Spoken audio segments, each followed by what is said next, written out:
আজকে আমি বানাবো সিদ্ধ আলু আর ডিম দিয়ে বড়া। এখানে আমি একটা বড় সাইজের আলু সিদ্ধ করে নিয়েছি। তারপর এখানে গ্রেটারের মধ্যে আমি গ্রেট করে নেব আলুটাকে। এটা হাত দিয়ে ভালো করে ম্যাশ করলেও হবে, আমি গ্রেটারে ভালো করে গ্রেট করে নিচ্ছি।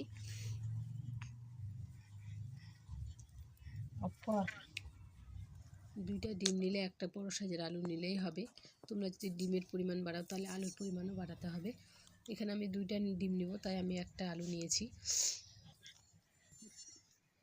দুইটা ডিম আমি ভেঙে নিলাম।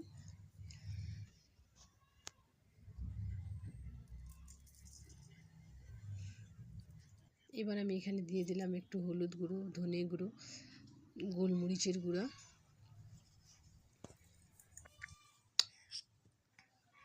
তারপরে আলুটা দিয়ে ভালো করে আমি এটাকে ফ্যাট করে নেব। ভালো করে মিশিয়ে নিতে হবে একটু সময় নিয়ে। ডিমটার সাথে আলুটা যাতে ভালো করে মিশে যায়, একটু সময় নিয়ে নাড়তে হবে। এখানে আমি একটু দিয়ে দিলাম লবণ দিতে ভুলে গিয়েছিলাম, তাই আমি একটু এখন লবণ দিয়ে দিলাম। একটু আমি এখানে দিয়ে দিলাম পাকা লঙ্কার গুঁড়ো।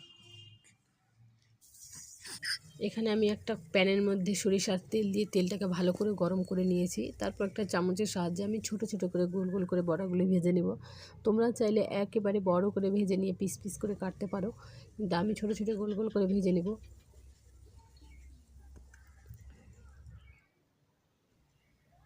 আমি এগুলো উল্টে দিব।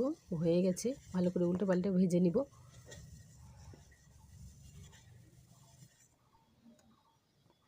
ভেজে নিয়েছি, এবার আমি এগুলো তুলে নিব।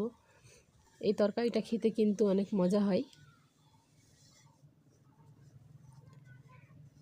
আবার কয়েকটা দিয়ে দিলাম, বাকি যেটুকু আছে সেইটুকু দিয়ে আমি এবার ভেজে নেব। আমার ভাজা কমপ্লিট, এবার আমি তুলে নিব। এবার প্যানের মধ্যে আবার আমি দিয়ে দিব এখানে পেঁয়াজ কুচি করে রেখেছিলাম আর রসুন আদা থেতো করে দিয়েছি। একটু সময় নিয়ে এটাকে ভেজে নিব। একটু সময় নিয়ে কষিয়ে নিয়ে এখানে আমি ধনে গুঁড়ো, লঙ্কা, তারপর সব কিছু মিলিয়ে কষিয়ে নিয়ে এখানে আলুটাকে আমি ম্যাশ করে রেখেছিলাম, আলুটাকে দিয়ে দিলাম। দিয়ে একটু সময় নিয়ে আলুটাকে কষিয়ে নিব।